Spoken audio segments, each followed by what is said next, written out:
Welcome to Shit My Pastor Said, the podcast where we talk about all the shit those pastors have said. My name's Kris. And I'm Dano. And he's my brother, Dano.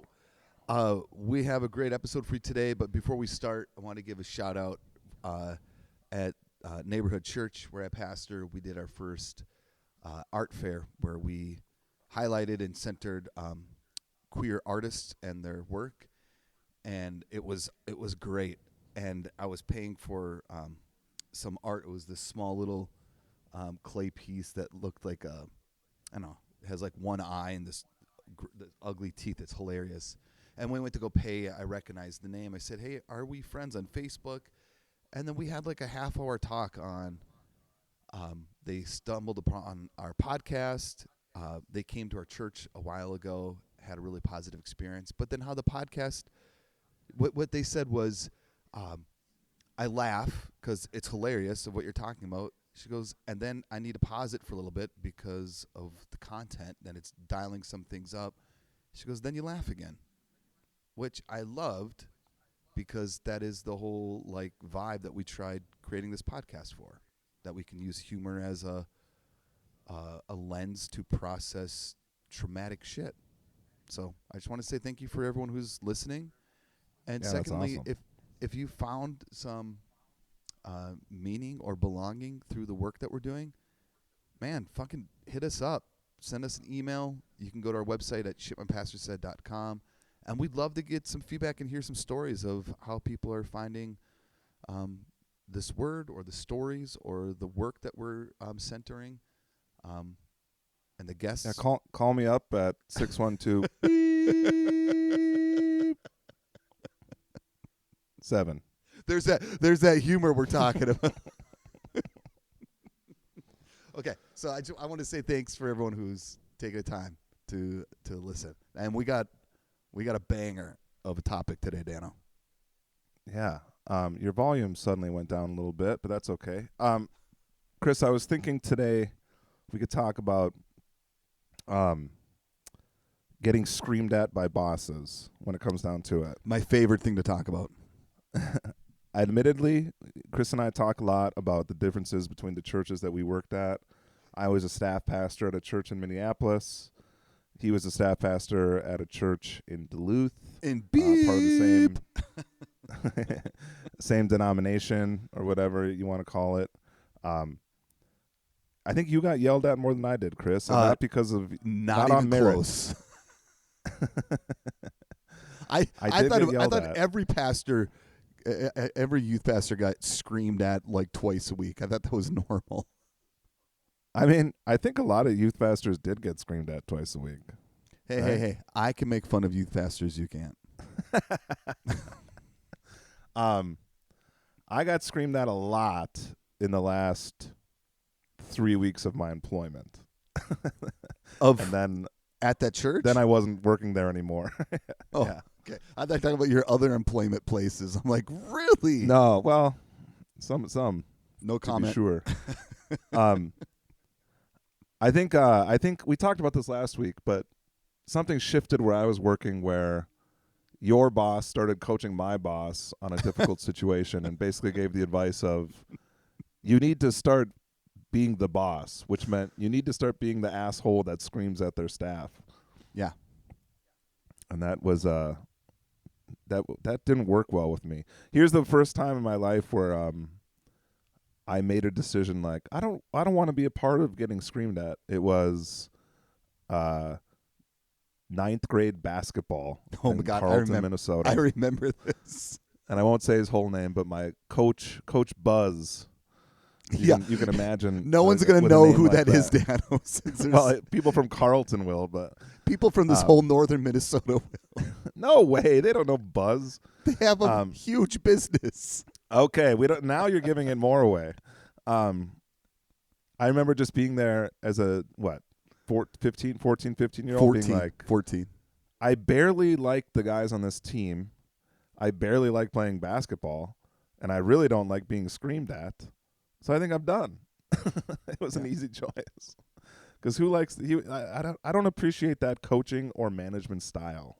Well, I also think that person might have had a couple 13, 14 before every practice and game.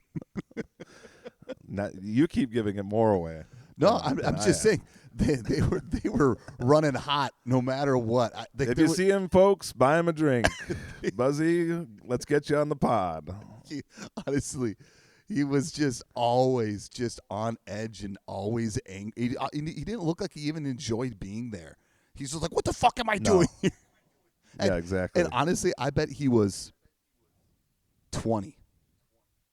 No more that is than crazy 22. how young he was, for sure. Yeah, but who else is going But he learned that from the head coach. We could say his name, Devney, yes. Yeah, Devney. I mean, it does tie into what we're talking about today because it was taught. It was like a green light to be a psycho. Well, and that's how you manage your people. yes, and I like what things are better. I learned this from my toxic boss. Things are better caught than taught, right? And so you just catch on to what you can get away with. And I think we've discussed this. There was and maybe in a lot of other evangelical circles, I'm only familiar with the Vineyard, but the toxic like CEO, tech bro, Fortune 500, you're an executive before you're a pastor. That was wildly celebrated. Like that came from Mark Driscoll. That came from a lot of people, as in, who's the dipshit from Willow Creek? That guy was a fucking psychopath. So, like, narcissistic. Really? Oh, my God. Yeah, Dano. The 40 days of pleasure No. promise? Willow Creek is one in Chicago. 40 days of What's his purpose. name? 40 days of purpose are what you called 40 days of pleasure seeking. I said pleasure promise. Same thing. That's Now that's a book I can get behind. 40 Days of Purpose, yes. yeah, I read that purpose-driven book. life is what it was. And that was Rick, not Yonker. God, Saddleback. That's what it is. And Willow Creek was in Chicago, where he got fired for. Actually, I think he retired early for sexually assaulting several women on his Jesus, just staff. everyone. Yeah, dude, the guy is not, and he cried a lot. He was the one that like ushered in seeker friendly churches. Yes, right. Yeah, Willow Creek was. I have no comments on it. I don't want to say it was good. They did some good in the world, but that's the thing. As long, even us trying to talk about it, it's like, well, how do we talk about? Because Willow Creek was quote unquote a success in the church world, but it was built on the bodies of victims. And victims of sexual assault, and victims of neglect, and victims of physical assault and emotional abuse.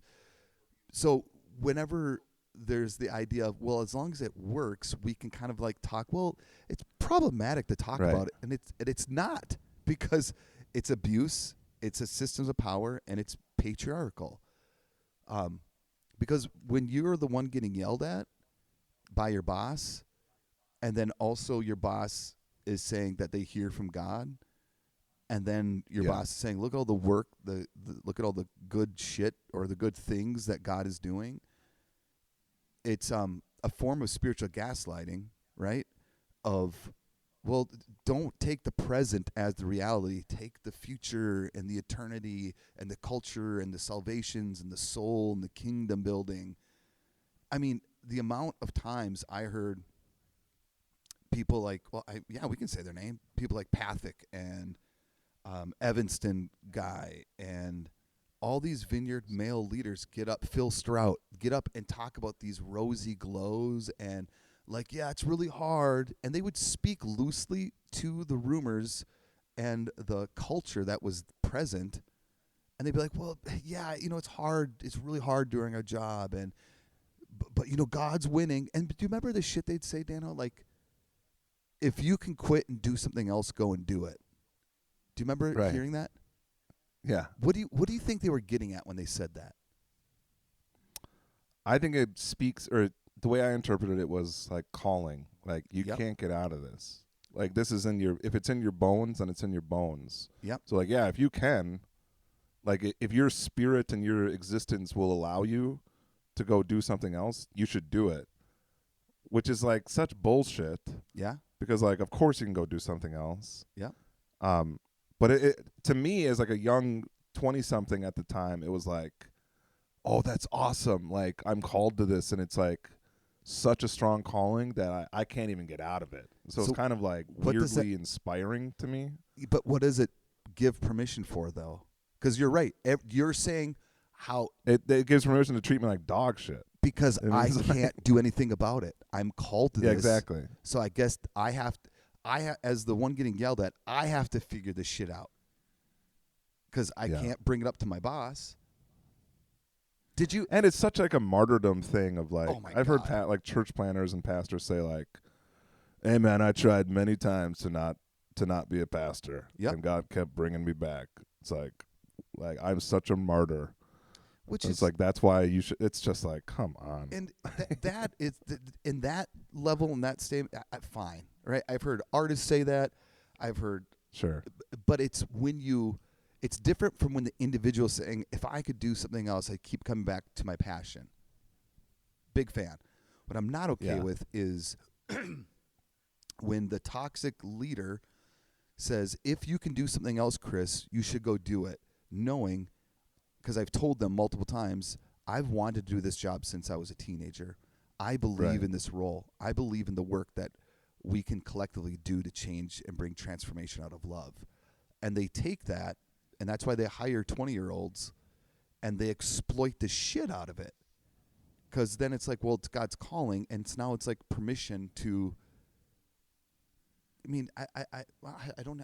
I was about to make excuses. I don't need to. It sucked. It was horrible. It was abusive, and it goes beyond just staff, because there's a whole lot of volunteer leaders that outside of just the church I used to pastor at that have shared their experiences of, if you mess up, you get fucking blasted. Yeah. I think I can only compare it to like cooking. I know like The Bear, I haven't finished the whole series, but like there's characters in that show that like the main chef had a really hard time in like high pressure kitchens by celebrity chefs that would like scream at him, and the justification is like, but look at the chef you became. You wouldn't have become this chef if you wouldn't have gone through my gauntlet of abuse in a kitchen.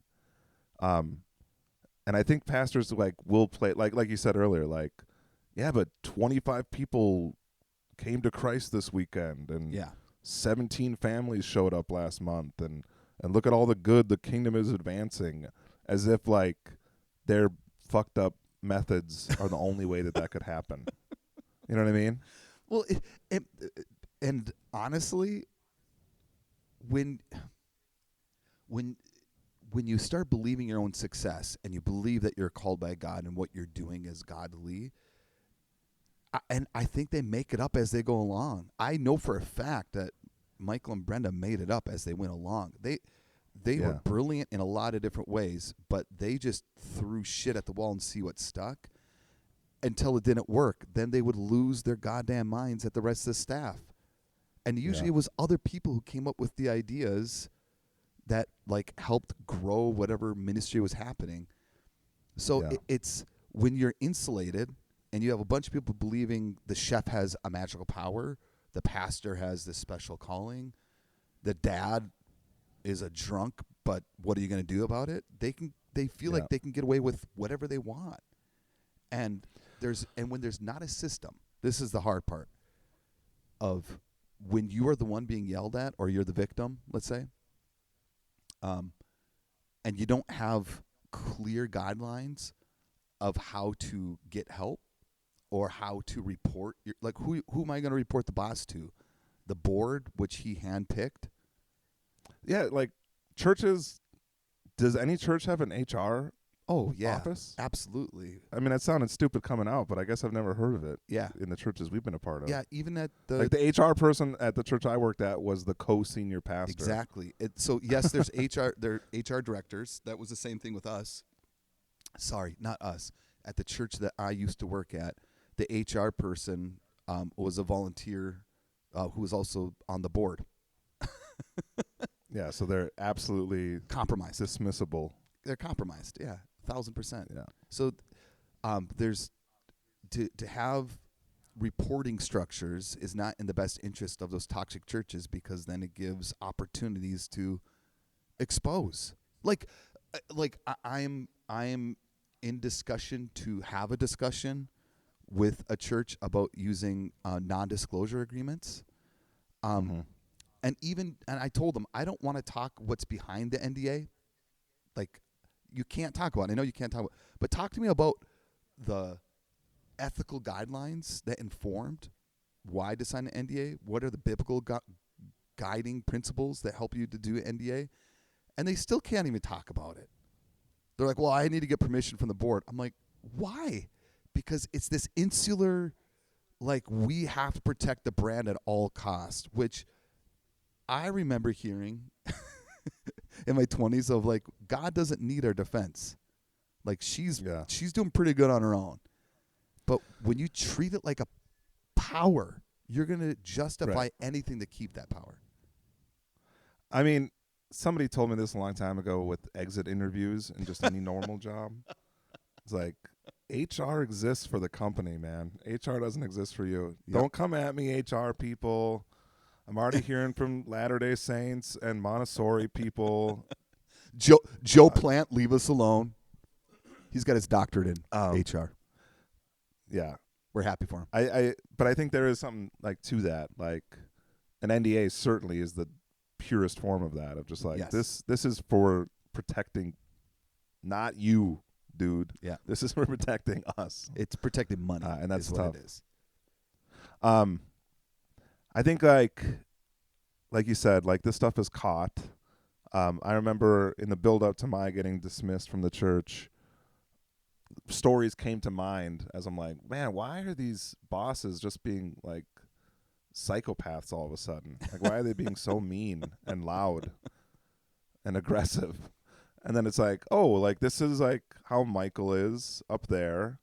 This is how I heard stories about, like, you know, the original boardroom of the original Vineyard movement, John Wimber, the great founder of the Vineyard movement, being like losing his head. Yeah, he was an like asshole. There was a story about him like crawling over a board table to try to punch Happy Lehman, somebody in the face. Yeah, and it's just like, and then you hear stories all along the way that you kind of like dismiss as like, oh, that's cute, or that was a long time ago, and it's like, oh no, like Hap Lehman pitting two volunteer college kids against each other, saying whoever can grow more small groups will get hired as my pastor. Yep. Is fucked up. It's and horrible. that just like, it breeds obviously competition, but like it breeds. Do you know who I'm talking about? I met with that one of those guys was in a different state, and I went out and talked to him once, and he was still pissed off about that. He should be. And he still had like bitterness in his heart against the other college student at the time. He should. I'm not gonna say anything. No, don't. But like all those little manipulative moves to like, it's fear, it's backstabbing, it's protecting power, and it's giving you like a taste of power of just like, see what kind of power I get when I just put that youth pastor in their place. Like, you can have that someday. Yeah. And then, you know, most of my time as a pastor didn't involve that, luckily. And I give them a lot of credit. In that regard, I do want to give my old pastors credit. And I think they're much different versions of themselves now. Maybe we can have them on the pod sometime. Yeah. But, you know, like I said, like, they decided, like, we don't want to be like that. We want to, like, be I don't know, better. We want to swing the other way than you know, John Wimber trying to punch Hap Lehman in the face. But again, once things got hard, once things really got the temperature turned up, it's like, well, where do we go from here? This isn't working. I guess we'll turn into like screaming at our pastors again. Well, and that's a real damn shame. It all depends on where your starting point is as success. Like, like, businesses can look and say, well, we want to sell 5,000 widgets in X amount of days. When churches or spiritual institutions begin to say, well, success means we have to be this big at this point, or our budget has to be this big at this point, then it's going to lead you to cut corners and do whatever you can to be quote unquote successful. Because having, like, we had 35 people at church yesterday. Today's Monday. Yeah. 35 people. And it was awesome. It was great. Yeah. People talked, people had coffee, we sang songs, we talked about the gospel, and we prayed. Right? It was like, to me, I don't have to like manipulate or do all this shit to be successful, because to me, success is when we can get together and celebrate and inspire one another. If that's 2 people or 1,000 people. So it just gives permission and reason to exploit people if you have to be successful in order to justify your self-worth, your acceptance from the church, or the paycheck.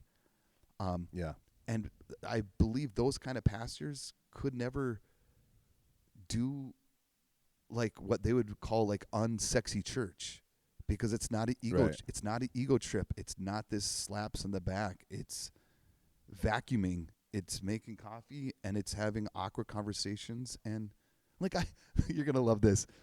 I had this teenager walk up to me, and he's a brilliant young man, and he's like, well, why do we always say Satan is bad? Like, why do we always have to portray the devil as like it's always bad? Like, if you needed rice, and he's like, I'll take your soul for a cup of rice, you still get that rice. I'm like, yeah, man. Yes, get that rice, man. He was trying to process. He doesn't even believe in Satan. He was like thinking like in story mode of like, why does it always have to be all 100% bad? Can't it be like sometimes just good enough? I'm like, You know what I blame on that conversation for him thinking that? Lord of the Rings. Hollywood. You know why? This whole trend of like, hey, what if we tell the story of the bad guy, but they're actually good? Yeah. Like Wicked. Or like, like, hey, what if the wicked witch in the green face, what if she's actually like good? Yeah. What if she is? What's so bad about that? Bullshit. I'm sorry. There's 2 things, good and bad. There's no hope. I'm kidding. What if Darth Vader was always bad and never a father? Yeah, see? Yeah, Okay. he'd still be Sith Lord, I'd imagine. So back to the yelling.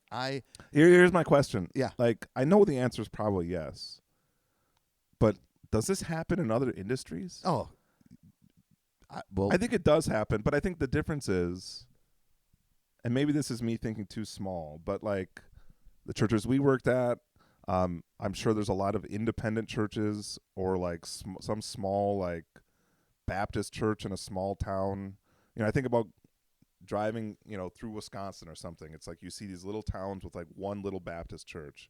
What I'm trying to say is like, especially for a staff pastor or an aspiring, volunteer that wants to go into ministry, you get the sense pretty quickly that there's no other options. Like, I have to make this work. yes. Because what the fuck else am I supposed to do? Especially if you don't have a college degree, which is unfortunately too often the case. That was true in my case of like, once I didn't work at the church, it's like, am I supposed to go I have to go find another vineyard church to try to get hired at, or another church that's kind of like that brand? And it was like truly felt like drowning, because there's no system in place of like, oh, you were a staff pastor. Well, you went to seminary, so we'll just cycle you through the whole thing and we'll place you in Cedar Rapids, Iowa, or whatever. Like, there's things in place. And I even tried to advocate that softly when I was on staff of like, seems like there should be more like safety nets for staff pastors and some solidarity here. But like, what are you going to do if you can't be a pastor here? You're going to just like, you're going to try to be like a realtor, a graphic designer or something, like some other like soft skills that you have. Yeah. To like, well, what can I muster a career out of the ashes here? And it's a difficult thing. And I think when pastors know that, it's just like another grip on that power, and that's dangerous. Well, if we believe that to be true, who benefits the most? Yeah, exactly. It's not you.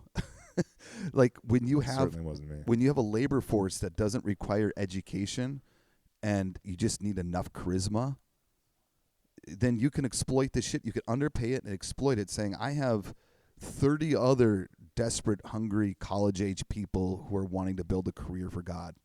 So, like, Yeah. ship up or shape out, right? Or shape up or ship So- out, yeah. So in your experience, when your church would hire like older people every now and again, older being like above 35, let's say. You talking about Did they get that same treatment? Oh God, that is a brilliant point, Dan. No, because when Duluth Vineyard was growing as fast as it was all of us like right out of college, early 20, having babies really young, right? So then even more you become desperate because now your health insurance is tied to it and you're underpaid. Oh my God. But when they needed professionals, all of a sudden they're offering, $65,000, which is not life-changing money, right? But when you're getting paid $25,000 and the only raise you get is 3% every year, and someone else comes in and starts making, I remember when Johnny K came on, and he got 8 weeks vacation starting, and I'm like, Wow. I get 2, and I can't even take a day off. I have to take an entire week off. Are you serious? You had 2 weeks of vacation? I had 2 weeks of vacation for the first 6 years, 8 years. Dude, that is criminal. But you couldn't take one day off. You had to take 7. So you couldn't just like, hey, I want to take a day off to go camping. It was, you get 14 days off. It was. Dude, staff pastors, listen to me, staff pastor. Here's a call to all staff Organize. pastors. Unionize. Exactly. But yes, so when there would be professionals, right, they would make it very known, oh, we're paying for their experience. We're paying like a normal business.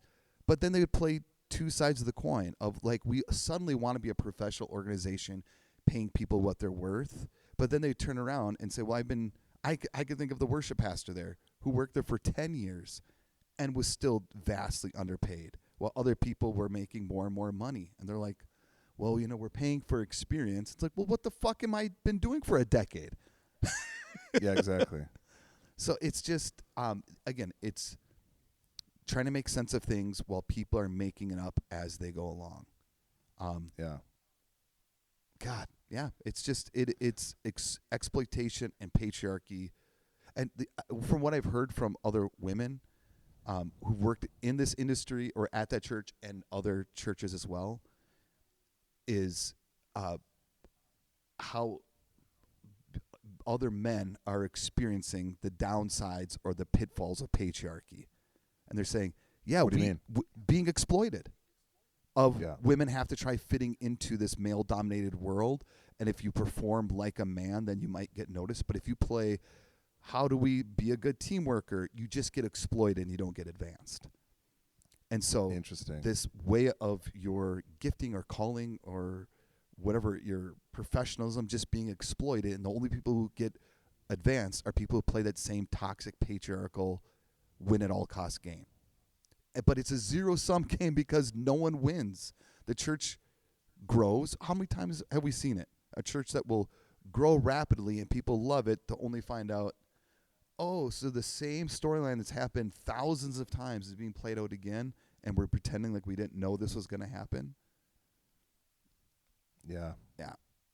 So shout out to all the pastors or associate pastors and Rise up. no, I was going to go a different direction. Arm yourself. No, don't arm yourself. Arm the homeless. No, I'm saying you're listening to this in secret probably. Like, I can't let anyone know I'm actually listening to this. Like, we've been there. You're in good company. And trust your gut. Trust your body. Listen. Rise to your up, body. and if you get fired, you can intern on this podcast. For $200 a I'm month. kidding. Somebody knocks at our door, like, "Excuse me, sir." It's like, "Get out of here." Can you have more of this hypothetical conversation? What if they don't? What if they don't leave? Then what are you gonna say, Dano? All right, get your ass in here. Grab a broom. They're gonna broom your home. I don't know. They're gonna broom my daughter's carpeted floor. that I'm in her room Okay, right now, and it's an podcast absolute idea. Let's just do entire episodes of hypothetical conversation. You know, like I said, the parallel with the cooking world, I was a cook, and like I had 3 really great chefs. Once at the country club, once at a new restaurant in Duluth that isn't there anymore, but it was cool at the time. Was that Beatsy at the country club? No, Okay. no, he was just a golfer. Okay. He was a guy named Doug, this hippie guy that had no business. Yeah. I mean, he was great, Sound like he did. but he have the just gave business. like country club was an interesting thing. Speaking of patriarchy, the purest example is Careful. somebody coming into the kitchen, pissed that his steak was a little too underdone or something. We're like, oh, sorry. They'd come He's into like, the you know kitchen. who I am? And he came into the kitchen of the country club, and he said, you know who I am? I'm beep. I own the theater. Like, Are you serious? I think I even just had to stifle a laugh. He was dead serious. He was super pissed. Like, I own the theater in town. Cook my steak how I want. Wow. Yeah. Well, So we're really happy for you, Mr. Theater owner guy. yeah, I mean, that is a nice theater. Did you I gotta hand it to say, him. hey, I snuck dots into your theater 100 times? Yeah. And I'm robbing this country club blind of alcohol every night. And sneak it into the theater. Yeah, exactly. To watch what? Fast and Furious 2. Hey, Um, hey, careful. Careful. There's no patriarchy in those movies. We can celebrate them. It's only family. That's right. But yeah, I worked for a chef in Minneapolis who like made a point to tell me, he's like, we're not gonna get stressed, we're not gonna yell, we're gonna keep things very chill. He was Brazilian, and he made that a point to be like, my culture is like chilled out, and we're gonna make sure like we are all on the same page. And it was like the best. And things would get very stressful and super high paced. And he'd always like remind us, like, wipe off your station, take a deep breath. I was like, man, whatever. And I carried those lessons with me Yes. throughout the years. Like, this is the way to like run a high stress staff, because working at a church that's hopping is super stressful. Yes. Because like I always talked about it like it's like a Sorkin thing, like the walk and talk. Like Yes. I'm walking from this room to the main auditorium. I'm trying to read paper. People are interrupting me every 2 steps, Yep. asking for what should I be doing. I need to check and look, blah, blah, blah, blah. And it's just so crazy. And then you're at the end of it, and then you just collapse, Yeah. right? So I think like that attitude of just like, hey, like this stuff doesn't actually matter, even though it matters. But where Yep. it gets fucked up is the spirituality. Like your dumb shit pastor saying like, we got to let people in, because if there's not room, then we're putting a sign on the front door to go to hell. Go to hell. So they like raise the stakes so much where at like a restaurant, it's just like, yeah, they can't get a table. Go somewhere else. Who gives a shit? And how much healthier would churches be if they could just take that of like, yeah, man, we can't do any more today. This is the best we can do today. This is the best message you get today. Yeah, the whole yelling thing is just because you can get away with it. And that's why they do it. Yeah. Like parenting. Like the running joke in our house was yelling gets the shoes on. And it's true. That's good. With I'm gonna use that Yeah, today. exactly. Of like my son who has ADHD, and when I didn't fully understand it, it'd be like, why can't you listen to me? Why can't you just get your shoes on? And I'd try being like, all right, man, let's do it. Then after like 10 minutes and they keep forgetting to put their shoes on, they want to walk outside barefoot. And funny, when I would yell, they would get the shoes on, but then he'd start crying, right? He would. Yeah. There was a disconnection. There wasn't empathy or understanding. And so why, like, I can still remember, and I did yell. I want to anyone I've worked with, I was not always a great boss, like, honestly. And I had to, like, unlearn, and I'm not blaming the other people for my actions. That's how I'm bringing this up. But I had to unlearn some of this shit that was handed to me. And I can even think as recently as like 2 years ago of in this meeting, and we're talking, and it wasn't moving the way I wanted to go. And inside, I felt like I should throw a hissy fit. Like it just like popped up like, oh, if I say this or I give this look or I give this demeanor, it will go. It was like this calculated thing in my head. I'm like, oh fuck no. I don't we don't do that anymore, Kris. That's not who we are. But when it works, fuck, you're going to keep going back to that well again and again to get you again, whatever you deem success is going to guide your ethical principles. Right. And yeah. And it doesn't help when those dipshit pastors keep being platformed over and over and over again and celebrated on larger stages, because then they become even larger than who they really are. So then how are you going to go to someone and say, oh, this person's a fucking asshole because they yell and scream and intimidate when they're beloved by thousands of other people? Yeah. Yeah. And it's no like winning. the stakes, and I'm not letting anybody off the hook, but like I'm trying to think like I probably yelled the hardest at my kid when they ran out into traffic. Yeah. Or something like that, where like, and it wasn't even a conscious thought, but like, the stakes are so high right now, I need to impress upon them that this is a huge deal. Yeah. And I think like the bad cycle of like a pastor being like, the stakes are a soul going to hell or a soul being in paradise. And then the yelling works and then things go well and then they just keep that going. Like, that's messed up. Where it's just like I said, go to a different church if there's not coffee ready right now or something, you know, like. But Dano, even I honestly don't believe that. I think it's a cop out of when the lead pastor believes if we don't do this right, that person's going to hell. Yeah, I think that's stupid. No, I don't even think it's stupid. Well, yes, I think we're saying the same thing. They tell themselves that. What they really believe is, I need to feed my ego. I need this to look good because I need to be successful. Yeah. And like Nikki, my partner said, God, just a little while ago, we were driving and she said, because we were talking about success in the future, what does it look like as a pastor or spiritual, whatever. And she's like, there's really not really good examples of what success looks like. It's almost like you get set up to fail from the beginning. Because either you grow and you're successful, but what happens when you're done growing? Right? You're not relevant anymore. So now you're not successful. Now you're dumb, you're dead, it's just there's the margins to be quote unquote winning are so small, but everyone pretends like there's nothing but growth. But you know who doesn't do that as much? Mainline churches. Yeah, I was just going to say Lutherans.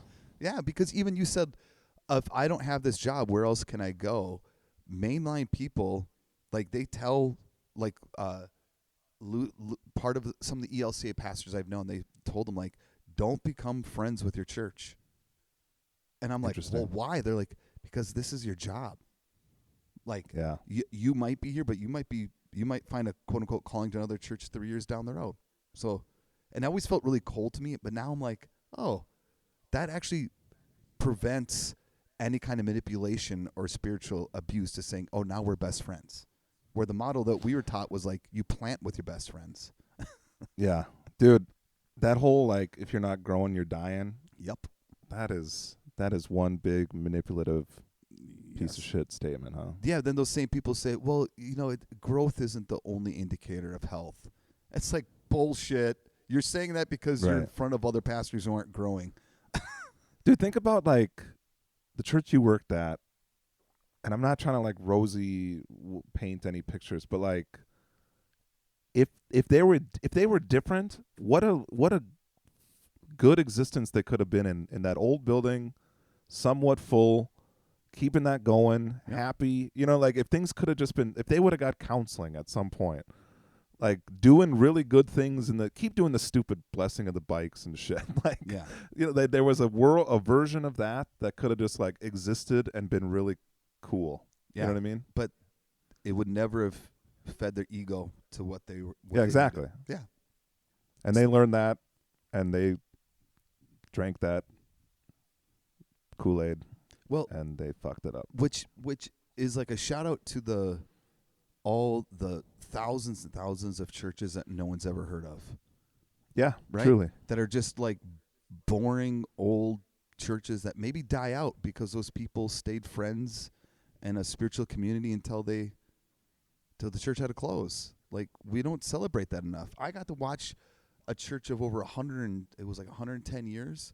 They did their final service, and it was fucking beautiful, man. It was so That's cool. awesome. Where we were told, a church dies, they must have failed. Instead of like, fuck, man, this is 30 people that did life for 80 years together. They did the confirmation, and they buried their friends and their partners and even some of their kids. Beautiful. And you're going to like this one guy. I don't know why I'm telling you this, but his name was, I have to get this right, Milt, Milt. And Hell yeah. And he wore a hat every time I met him that said, "I'm Milt." Look for that hat on the merch store, folks. No, we'll have it up soon. He just passed away. Oh. Yeah. Never mind. It could say, "I knew Milt." R.I.P. Milt. Oh man, he was, and he would like just always sing. He'd get up and just like start singing the song. It was great. Okay. That's great. All right, Dano, do you have any last words about pastors who scream and yell? The means of production will be grasped. Okay, given to the people. I got a better question. If you were going to yell something back at a pastor who yells, what would you yell? Probably, fuck you, dude. I often said I could never work for the pastor you worked for. I would have been fired in 27 minutes. It's probably why. Hey, if you don't believe that, ask Buzz. I said, take a look at this old man. Slap my ass as I'm walking out of the locker room. Did the Jim Take a Carrey good look talk at out of your this. butthole? All right, love you. All See you right, next see you week. guys. Bye.